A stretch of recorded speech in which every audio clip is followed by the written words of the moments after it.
Oh yeah, shop pay installments, guys. Integration in the law-abiding biker store. You now have the option to buy products now, knowing you can pay in 4 equal payments, interest-free. Check it out. You guys asked, we brought it.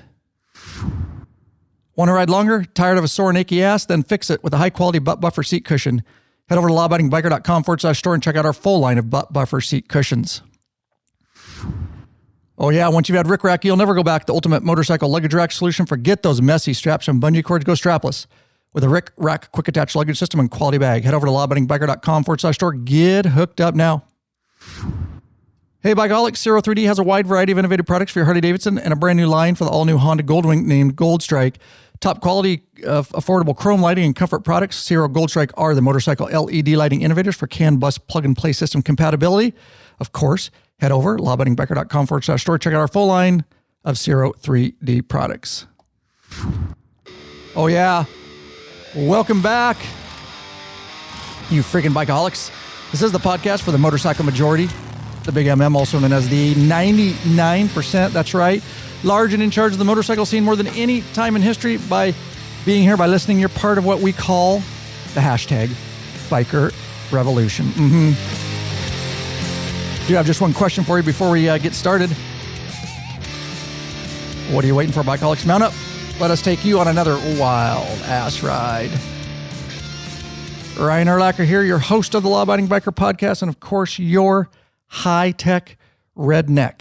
All right. We've got a great episode in store for you guys here. Just want to mention, I'll give you a heads up. We basically got a patron member on here and his wife, and we're going to talk to them about a meetup. We'll take care of some business here, and then anyways, we'll talk about the meetup that they did this year, an unsanctioned meetup, so to speak, but we'll get into that. I just want to mention a new free video, and that is 03D LED lighted saddlebag hinge covers for Harley. It's a fairly recent video we did. You can just get it in the show notes, lawabidingbiker.com/, whatever episode number this is. All right. Now, we love our sponsors up front, of course. And speaking of patron members, we got them right here. That's right. We got them right here on the video with me, but we want to thank, these are some of our newest patron members. We want to give a shout out. Steve Parker of Mesa, Arizona, Doug Erlinson of Santa Rosa, California, and Farron Boyer of Roseboro, North Carolina. Kelly Lovell of Middleton, of Midlothian, I think is how you say it, Texas. Clark Work of Richmond Hill, Ontario, Canada, and Doug McCown. And Mauricio Mata Mayan of Buffalo Grove, Illinois, Thomas Rogers of Frederick, Maryland, and Jacob Sharp. Finishing it up, DJ Lynch of Bowscowan, New Hampshire, Stan Winings of Mountain Home, Idaho, and Mike Wall of Mulvane, Kansas. That's right.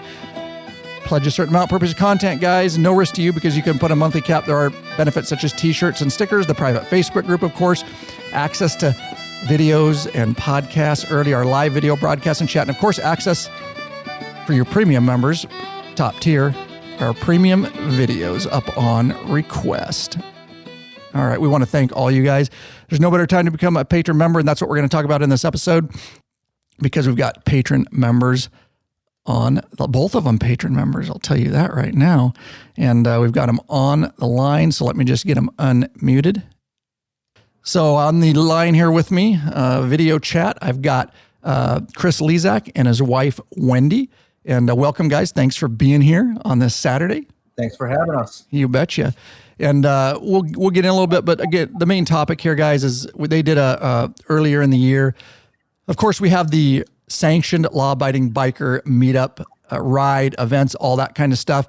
But what's kind of morphed, I should say, in there in the private Facebook group is people are doing their own rides. That's why we joke and call them unsanctioned, but we love it. And they're creating these groups and they're creating these rides and they're at different places. We aren't able to get east a lot just because of time and where we live and everything to get the time off for that. But nonetheless, these fine folks here created an event, and we're going to talk to them about it today and kind of all that it entailed. And in case you're interested too, you can get some tips if you want to jump in that group, you want to organize a ride. They can kind of tell you about it. So yeah, why don't you give us, Kris, why don't you just give us a little background to get started? I always like to learn about folks. And longtime patron member with us from the very start, huh? Pretty much. Beginning of 2015 is when I became a patron member, I believe. Yeah. So yeah, definitely in the early stages of being a patron member. Met you at Sturgis back in 2015. In 15. Yeah, that was very cool. So just give me a little background about yourself, what you're willing to share, kind of where you're from and all that kind of stuff, and how you kind of got into motorcycles and things like that. Share with me what you will. All right. Well, I've born and raised in northern Wisconsin. God's country, as a lot of people call it. Right on Lake Superior. You can't miss it. You head north and you hit the lake, you're there. That's where we are. I got into motorcycles way back when I was little. There's a little bar down from my parents' house. We had all the choppers going by all the time. And you sit out front and you watch them. My dad had a motorcycle. I got my first motorcycle when I was about 16 and a half. Shortly after I got my driver's license, I bought my brother's bike, which I still have. Mm-hmm. It's a 83 Kawasaki 440 LTD. It's actually sitting about 5 feet away from me right now. Really? So that was your first bike? What was it? It's a 83 Kawasaki 440 LTD. Wow. That's very cool. And you just kind of keep that now. Oh yeah. That's the only thing I don't sell is motorcycles. Yeah. You just keep them, collect them. Everything else, but and so was that, that's your first motorcycle? That's my first motorcycle. Okay. And what encouraged you to just get a motorcycle? Did you grow up riding dirt bikes or anything and get the itch, or just you're like, that's something I want to try? One of them little, mini bikes like everyone talks about with the like lawnmower engine on them. Yeah. Yep. I had, one of them for a little while, and that kind of got you going. But the main thing was, like I said, sitting out front of the parents' house, watching all the choppers go by in the 80s.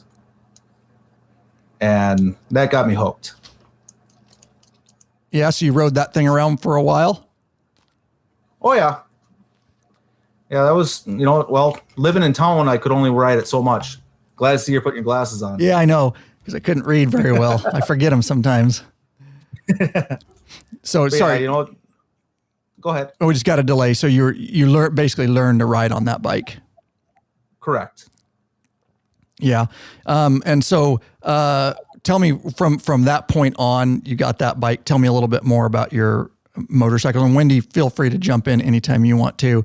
Just kind of your motorcycle history there, where you went from there. Well, I'd have to say, I don't know what year it was. It was before kids. Wendy always wanted to ride. So she'd ride on the back of the Kawasaki. Mm-hmm. And one day, jokingly, she says, I want to drive it. So I got on the back and helped her get going on it. Yeah. And then we actually have a bike that we bought for her out in the shed way back. We bought it. Time ago. And she had her temps, but then kids came into the picture. And that was it. So after the kids, the bike got put away, and that was it. Wow. But now the youngest is 21, so somebody's getting an itch to get on her own again. Yep. Very cool. So you literally put her on that bike without any experience, and is that what you I sat on the back and got her going. We were in our young 20s, so. And we had been dating since high school, so I've been on the back of the motorcycle ever since he started riding. So. Okay. So wow, you guys interesting. So take it back there. So you guys were married now, but dating all the way back then. We're married? Yeah. I thought we were in love. Yeah, we could be. It's 1994. Wow. Dating, and we got married in 98. 98. Okay. So that brings you in into the motorcycle pictures, so to speak, a little bit. And so we have a time period here. You're missing motorcycling a lot, obviously, and you want to get back into it. Tell me about that. Just the kids came along and they came first. And now that we're back to basically just us, I want to start riding my own again. And I enjoy being on the back, but I would like my own again, and that freedom and just the ability to say, hey, I'm going to go on a ride and just go and relax. And what are you thinking for a bike? What do I always get on? Heritage. The Heritage is always Heritage. Okay. Yeah. I've got on a lot of them, but every time I get on the Heritage, it just feels comfortable, safe, easy to control. So that's what I'm pretty sure I'm going to go with. Yeah. And how soon are we talking here? right after I get my new one. I gotcha. I see how it is. Uh-huh. Yeah, he'll get an upgrade and then I'll get mine. We're not sure. Well, my miles are getting up there on mine, so it's either going to need work or an upgrade. For sure, a 2-year plan. 2-year plan, okay. 2 years, that's what yeah. I see that little hint. But if she looked at me tomorrow and said, I want to go buy a bike today for herself, I'd be like, okay. Yeah. Attaboy. Yeah, I'm not going to argue. If mama's happy, we're all happy. That's right. You've learned. Happy wife, happy life. Yeah. Yours is getting up. What are you riding now? Tell everybody, Kris, and then what do you... I got a 2005 Road King that's been modified into an Ultra. Mm-hmm. And anyone that's been in the Patron group has seen the pictures of the trailer that I haul behind it. Mm-hmm. So I think I'm sitting at... Well, I replaced my speedometer, so I don't know the exact miles. But it's probably like 85,000 on it right now, right in that range. Okay, and so you're thinking, what are you going to do with it? You're going to have to do a rebuild or what? At least the top end. At least top end, okay. Yeah. All right. You put everything else is good. Of course, you get in the hot weather, pulling a trailer, you burn a little oil. But I think the trip I took this spring with my dad, I took him from northern Wisconsin out to the Black Hills and back. I burnt, it was less than a quart. So it wasn't terrible. But yeah. It's just getting up there in miles. Yep. And did you buy that thing used or did you buy it brand? Yeah. So it already had a bit of miles on it. Yep. It had, when we bought it, I think it had 18,000, something like that. Okay. Well, a lot of miles. And, a lot of miles with the trailer behind. Yeah. Yeah. I remember you. Well, I got my trailer's much nicer than the one you saw last time. Oh, is that right? Oh, yeah. He's been modifying and upgrading and nice. Rebuilding. Mm-hmm. Yeah, we got in our trailer. Like we always go down that, off on a tangent on these, but in the trailer we haul everything that both of us would need for a whole week trip. We have a cook stove, extra battery source, an inverter, a big air mattress, a 10-person tent. Jeez. If we're gonna tent it, we're gonna tent in luxury. Yes. My request. Of course, you have the water cooler. Right. That's in there too. Yeah. I hear you. Awesome. That gives us just a little bit of background into your motorcycle background and kind of how you got into it. And at some point, why did you I guess I always like to ask, why did you decide to become a patron member, both of you? Because you're both, which is amazing. Tell me that. Well, when I first started, I was working at a factory and I was bored and I'd actually just got my Harley just before that. And I'm like, all right, started listening to podcasts a little bit.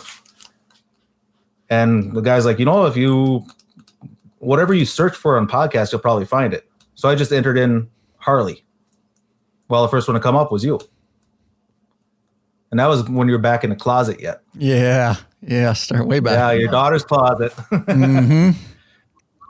And, started listening at that time. And then I'm like, all right, this guy, he's trying. He's all right.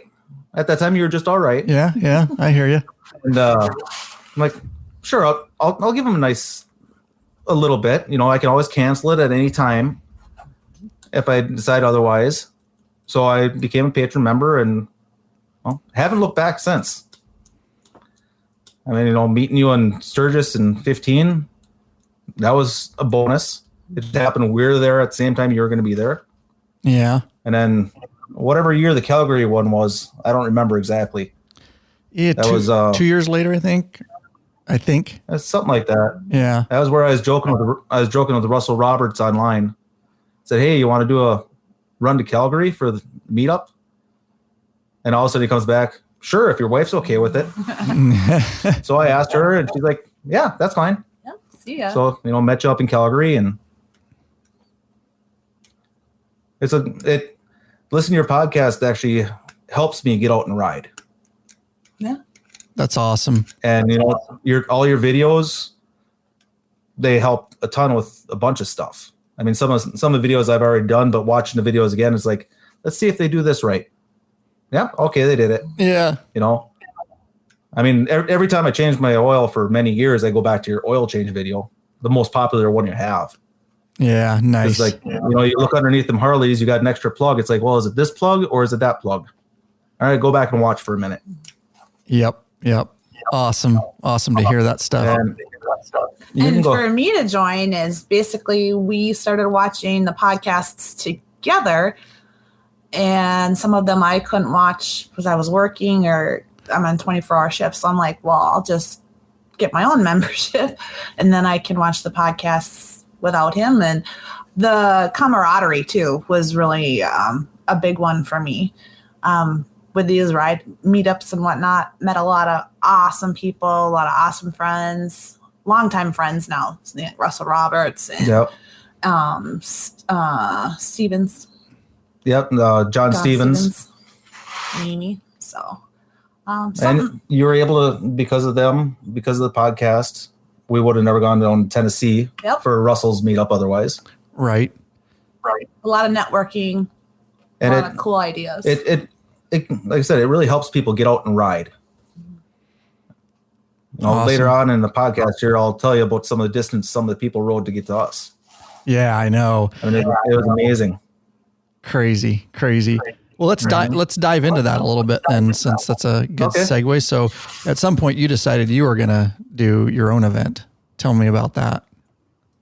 Well, actually, after the Sturgis one in 15, I think it was probably September of that year, I just put a post up on, the member only group. Said, pretty much we could all get together. We don't need Ryan and the guys. We can just get together. And nothing ever came from that. And I didn't have any money yet. Well, I had money, but, I couldn't afford to dish out money to do a meetup at that time. And then, we did a couple other meetups that you had, met up with Russell. And then COVID hit. Well, with my wife being in the medical field and me being a truck driver, our schedules just went chaotic. Nuts. So we couldn't make it to the following meetup. So I figured I'd put a post up saying, if somebody wants to meet up next year, I'm considering putting one on in Wisconsin. And it just blew up. I had messages left and right. We'd love to come to Wisconsin. I figured, all right, we get 20 people to respond, you'll end up with 12 people in the end. I'm like, no big deal. Like, sure, we'll set it up. Well, for attendance, we had 26 patrons, 35 people total, which was way above where I expected. And thanks to the page you got me set up with Eventbrite, I was able to actually see who was showing up and message everybody really easy. And I forgot where else I was going here. That's all right. We're just talking about organizing and getting the event going and all that. Okay. Yeah. So that's a good turnout of people. Yeah. Awesome. And so how did you wanted to organize it from there, do a day ride, follow, meet up and all that kind of stuff. Tell me about that. Are you searching for the easiest and quickest detachable luggage system for your motorcycle? Rick Rack has just what you're looking for. Forget all those frustrating straps and bungee cords that can come loose and slap your paint. Check out one of Rick Rack's awesome quick attach strapless luggage rack systems. This father-son team designed something really special. You can't find it anywhere else. Yep. And these guys ride, so they truly understand the needs of bikers. The Rick Rack quick attach system is strong, durable, and secure with a lockable system. Also, check out their full line of quality touring bags to accompany your quick detach system. Once you use Rick Rack, you'll never go back. What are you waiting for, Bikeaholics? Head over to lawabidingbiker.com/store and check out our full line of Rick Rack systems and bags.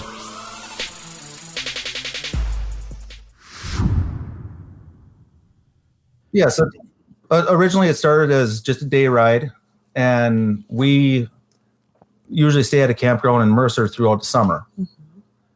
And all the restaurants in that close usually around 9 o'clock. So I'm like, there's some of these people that are riding. We had a couple. Unfortunately, I lost my actual list that I made up when everyone was there. But we had a couple people that rode from New York. They did Iron Butts, 1,100 miles there. Mm-hmm. And people from, I think it was Nathan and Mary, I can't remember the last name, rode from Kansas. So knowing that all these people are riding from distances, they were going to need someplace to eat. Mm-hmm. So Steve Greenway actually contacted me if he could help. I'm like, well, sure, we can figure something out. I'm considering doing a cookout the night before. At least we'll have a fire going, a few brats and whatnot. I didn't realize that everybody was going to end up showing up that night. Yeah.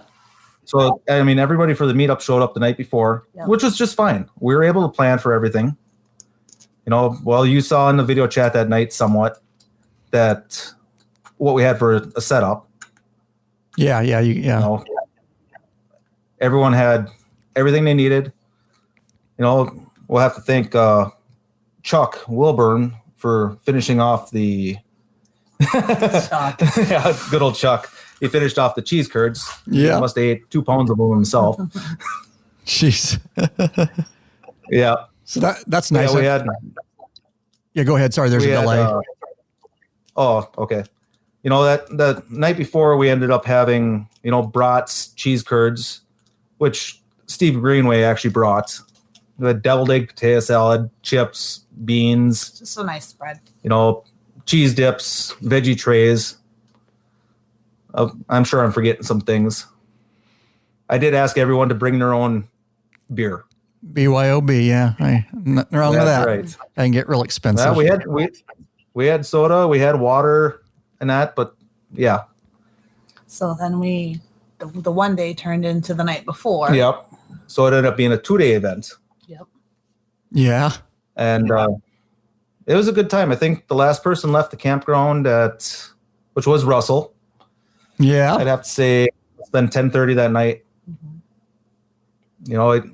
My daughter was there to make sure that everybody was able to make it back to their hotels. Mm-hmm. Designated driver. She was a designated driver. The only person that we knew that would not be drinking, due to the fact that she's carrying a little extra inside her. Her grandbaby. Yep, our grandbaby. Oh, yeah.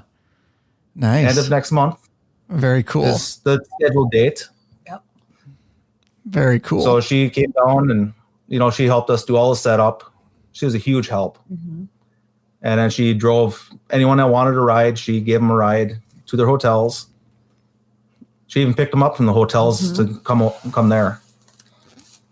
That's awesome. And I appreciate that because super responsible, kind of deal. Exactly. Being able to do that. So that's great. Now, remind me, did you guys do you did a day ride, right? Correct. That's right. Can you tell us a little bit about that day ride and what that entailed, how long it was and all that kind of stuff? Let's see I was sitting here today writing down all my notes, trying to remember myself. Yeah, I know. I hear you. I'm going to break it down that. Well, I don't have to break down that far, no. But it's for my own little. Well, we met in Mercer. There's a huge loon. It must be 25 feet tall. It's right by the visitor center. We met there at 8 a.m. And everyone met up, made sure everyone was good to ride, made sure everybody had fuel. You know how that goes. Yep. And when we left, well, before we left that spot, we all got a picture in front of the big loon. Yeah, I remember seeing that. There's, yep. Claire de Lune. Claire de Lune is it the name. Then we left Mercer and we headed north on 51 until County FF, which is probably only 2 miles north of Mercer. It's a nice windy road, goes over to Highway 13 in Butternut. I think I sent you a Google map thing on it. You may have, yeah. I think at one point, yeah. Well, you've had a busy week, I know. Yeah. And from Butternut, we took Highway 13 north to Highway 77, which leads over to Clam Lake. It's known as like elk country. Okay. There's usually elk along the side of the highway and everything else. Unfortunately, there was none on our way through. Nope. We stopped at a little gas station there for everyone to rest and,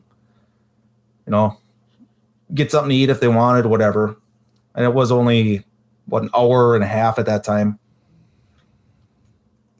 Tried to break it up the best we could. So we know a lot of these guys rode a long way. Yeah. And women. Because Tuesday, she rode her own bike. Yep, she did. And so after we left that gas station, we headed up another windy road called GG, which leads into Mellon. And then over to Copper Falls. We figured that would be a highlight. Unfortunately, I'm sure you guys are just like us this year with having droughts. Yeah. Yeah, so the falls were not really falling. Yeah, I mean they're falls, but they were not at their glory. No. But everyone enjoyed it. So when we left there, we headed up 169 to Frontier Bar, where ahead of time we had scheduled for everyone to show up for lunch. Mm-hmm. We talked to the owner, prepaid for everyone that was going to be there. And that way he knew how much to prepare. At the time we left Copper Falls, I sent him a text message so he knew the time frame. And we got there, he had burgers, chips, and a cookie. Best cookies there. They're good cookies. So that was at Frontier Bar. I got to give a shout out to Bart. He's the owner. He was great. He had no hesitation on any of it. Nope. He had nice tables set out back for us. Him and his daughter were sitting there cooking on the grill. Had us all set up. It was in and out, nice and easy. Nice. You want to continue from there where we went? And then go ahead. Oh, how many miles was it? And the trip? The total trip was about 160. About 160. Okay, good. Yep. Nice for a day ride. Yeah. Yep. And I think the highlight was Lake Superior. We got over to Lake Superior, Saxon Harbor there. People were in the water forever. Yeah. It was really nice. Spent about an hour and a half there. Yeah, I figured we were going to spend about 45 minutes there, and it's probably an hour and a half to 2 hours that we ended up being there. I mean, the lake was nice and calm that day. And actually the spot we stopped it's called Little Girl's Point. It's nice marbled rocks, and you can walk right out. And I know Russell Roberts and John Stevens drug me in the water to get a picture. And everywhere I looked down the beach, all these people were in the water. I mean, some of them had never been in fresh water before. Wow. And that's when you're able to see the size of Lake Superior. It looks just like an ocean. Yes, it does. You see the curvature of the earth. Yeah, that's cool. It is. And so after we finally left there, I decided to cut one of the stops off just because time frame was starting to run a little short. Because we had planned a dinner. We reserved a local bar, and we had a dinner reservation set up. So we had to cut out a stop to make sure that people could shower, take a break if they wanted to before we all went to dinner. Gotcha. Okay. And on that way back. Well, I was going to leave that part out. Uh-oh. That was the highlight of this whole thing. Well, to cut it out, I mean, my original plan was to head the one way, but they had the whole highway tore up. For construction. So I'm like, all right, we need to cut this ride short anyways. Well, on the other quickest route, they had other construction. So I'm like, you know what? We're going to go right through Ironwood. I know the way right through Ironwood. It's nice and quick. It's going to be not take too much time. And that's when we had the big debacle. Uh-oh. Yep. Ride longer and treat your ass with some respect already. Get hooked up with a premium butt buffer seat cushion. This company of bikers developed a super thin hospital-grade seat cushion made of solid and elastic materials, and it's unlike those gel pads that will leak if punctured. The butt buffer is designed not to slide around in your seat, fits all motorcycles, installs in seconds, easily cleans, and helps to dampen vibrations. With plenty of models to choose from, they assure you'll have a comfortable ass when riding. Head over to the Law Abiding Biker store and check out our lineup of butt buffer seat cushions.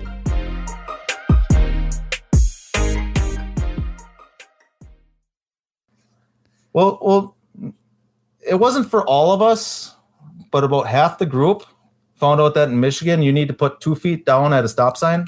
One at a time. You can't go as a group. Oh, there was yeah. 10 people. There was 10 people that were stopped on the side of the road. And me being up front, I had no idea. And I just waved everybody through. We looked right, left, right. We're good to go. And I just waved everybody through. So I came up to the one stop sign. I turned back, and I think it was. I'm not going to even say who it was because I'm not sure. He looks at me and he gives me a thumbs down. I'm like, "What do you mean thumbs down? A bike down? What? What's going on?" Because they all got pulled over. And at this point, we're literally 2 city blocks from the state line. And it's the only spot that the rest of us could stop safely was on the other side in a big parking lot. It's like, well, there's nobody right behind us. Let's go over there, park. So we parked, and I said, I'm going to go back and check what's going on. So me and Wendy jumped back in the bike, went back through. Here they are checking each and every person's license, registration, insurance. So I just told them as I went by, I'm like, hey, I said, you go up there to the stop sign, take a left, and you'll see us. I said, the rest of us are sitting there. I mean, John and Amy Stevens actually got a picture with the cop. Yeah, I remember seeing that. Yeah, I was standing between them. Yeah, but that was the big debacle. 2 feet down in Michigan at a stop sign. There you go. Word of advice, I guess. Yeah. They were really nice. They could have been. They could have been worse. Yeah. Real jerks, but they're all right. Yeah. Yeah. Well, you made it out of there. We had the sheriff. We had the state patrol and the city police all there. Wow. Yeah. We looked like it didn't look so swell. Yeah, right. Because we had all these different entities got us all pulled over. Not us. We didn't get pulled over because we were the leaders. Yeah, nice. Yeah, nice. Way to stay out ahead. Yeah. That's right. All right. Due to the fact we had that happen, we had to cut off another road that I really wanted to hit and just head straight back to Mercer for dinner. Okay. What time did you get in there? Let's see. We had reservations for, I think, 5:30. Mm-hmm. They actually shut down the whole bar for us for the whole night. Yeah. Wow. There's a huge sign out front, closed for private party. They put on their Facebook page, we're completely closed tonight for a private party. No call-in orders, nothing. And they actually took their phones off the hook when we were there. So we had the whole, it's not a big bar, but it's a really nice place. Yeah, the whole place to ourselves. And they told us right out, well, you can stay as late as you want tonight. No big deal. So I think we had dinner at reservations at 5:30. I think the last group to leave was... The last group would have been the New York guys. It was close to midnight. It was late. We went down to the Pines with Russell and Rick Wheeler. Yep. So it was a long day. Started at 8 o'clock in the morning and partied her up till about midnight. Wow. Yeah, it sounds like everybody had a good time there, though. Oh yeah. You should have flew in for the day. I know, man. I know. Would have been nice for sure. It makes it sound so simple. It is. Yeah. You just jump on a plane, you get on one point and land on the other. Exactly. Yeah. Super simple. Yeah. Well, that was one thing I put up on the event page on the private Facebook group too, is because I know some people had sent me messages on, their wives want to show, but they don't know if they're going to be able to make it and stuff. And another guy is like, well, I don't remember who it was. I need to ride so many miles per day because my wife can't get time off work. So there was an airport in Ironwood. So I put the link on the event page for the airport. So if somebody wanted to fly their spouse in, they'd be able to fly into that airport and run the 30 miles, pick them up, whatever. Yeah. That was actually for you is what it was. I figured you were going to get to that. Yeah. Yeah. No, it was well organized. And I know that's a lot of work in that group too. So it is. Yeah, it's trying to keep track of everything and everybody. And that can definitely be an undertaking. So definitely appreciate you taking that on. What did you guys, you said you just had hot dogs and brats and stuff, and you guys paid for all this? Yep. Friday night. Yep. And then the meal for Saturday was actually spectacular. Oh, we never give Heart of the North in Mercer. That's where we had our dinner on Saturday night. Yep. I mean, they were great hosts. And there was pulled pork. What all was there? I was so busy talking to people. We had a buffet of pulled pork, sliced roast beef, a potato salad, just a really nice spread of kind of everything. And we had just pre-ordered a buffet for like 35, 40 people. And then open bar. Well, not open. Not cash bar. Cash bar. Right. I wasn't doing the open bar. Yeah. Oh, you're enough drinks that night. Yeah, you're loaded. You can do that, man. If I had your money, yeah. Yeah. Yeah. So, Wendy, what do you have to say about this event, or anything you want to follow up on? And then I've got some questions, but it's a lot of planning, lots of organization, but totally worth it. I would say that everybody in the group that showed up always helped. They wanted to help us out. They stayed to the end. They helped us clean up. People did throw cash our way to help pay for everything. Just a nice group of people. Yes. In the end, I broke just above even. Mm-hmm. Okay. For the cost. And then what I had left over, I stopped at Frontier, gave them a extra tip. And the rest I gave for a tip at the Heart of the North for our dinner. Yeah, wow, man. Wow, freaking. It was a nice big group, came together. Everybody helped each other. It was awesome. Yeah. Totally worth it. We'll certainly do it again. Oh, yeah, really? You're going to take on the take on the organizing again. The first one's the hardest. Yeah, right. But Steve Greenway Steve Greenway is doing one next year. Yep. Okay. Trying to remember.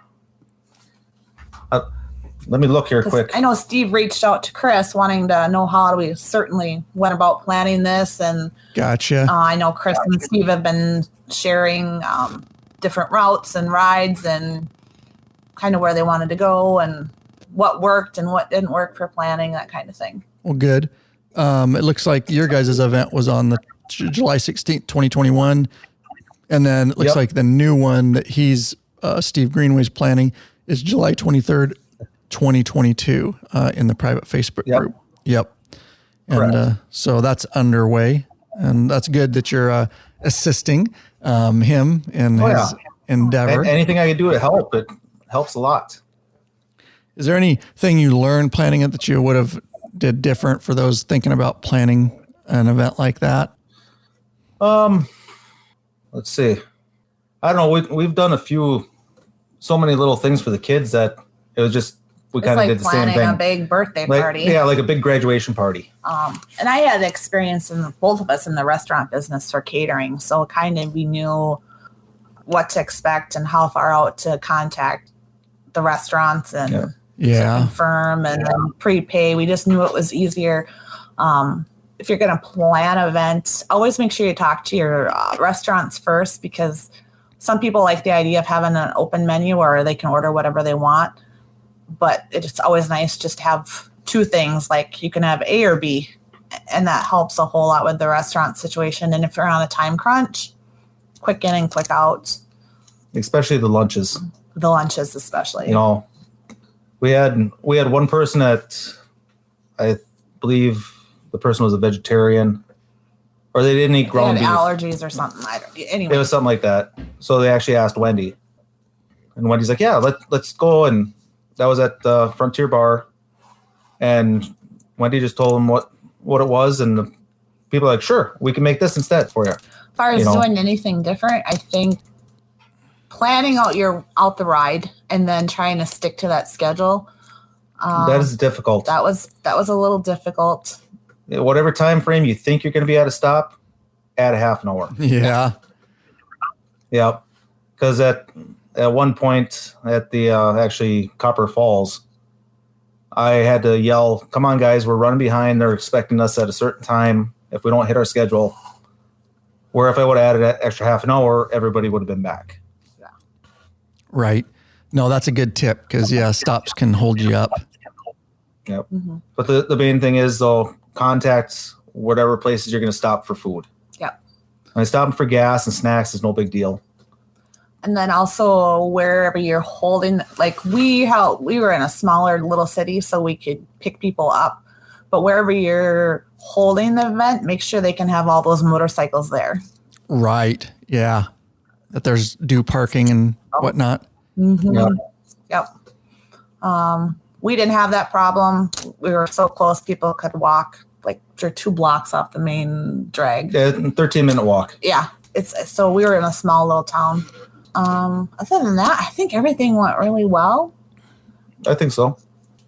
Yeah. I mean, Steve Greenway, like I said, did bring the brats and stuff, which helped a lot. Yeah, it was a lot of group effort too. You know, the hardest thing was due to the fact that it ended up being the night before and the day of. The night before, with the temperature and the sunshine and that, I went and found a canopy for everyone. It was super hot. A big canopy. I went and ran to work and got 6 tables. The neighbors at the campground were not there, so we grabbed their picnic tables. You know, that was probably the hardest thing of the whole thing. Just kind of whipping, making sure that everyone had a spot to sit or relax, set their water. Right. Yeah. Right. Yeah. Well, overall, it sounds like, there's always little tips, or things you'd maybe change a little bit, but any one of the patrons that are thinking about it, they can contact me right through Facebook. I'm not going to argue. I'll give them whatever tips they want. Any questions, it's fine. And I just think you got to remember, if you have a hiccup, it's okay. Everybody has had hiccups in their life. And if it didn't work out we just cut off one route or the other, and it still worked out fine. Just expect some hiccups, and it's okay to deviate from the set in stone plan. Enjoy yourselves. Right. No. Yeah, exactly. Yeah. Well said on that. So Steve Greenway, are you guys going to go to that one? Ride longer and treat your ass with some respect already. Get hooked up with a premium butt buffer seat cushion.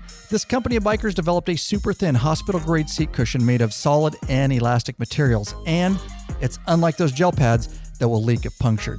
The butt buffer is designed not to slide around in your seat, fits all motorcycles, installs in seconds, easily cleans, and helps to dampen vibrations. With plenty of models to choose from, they assure you'll have a comfortable ass when riding. Head over to the Law Abiding Biker store and check out our lineup of butt buffer seat cushions.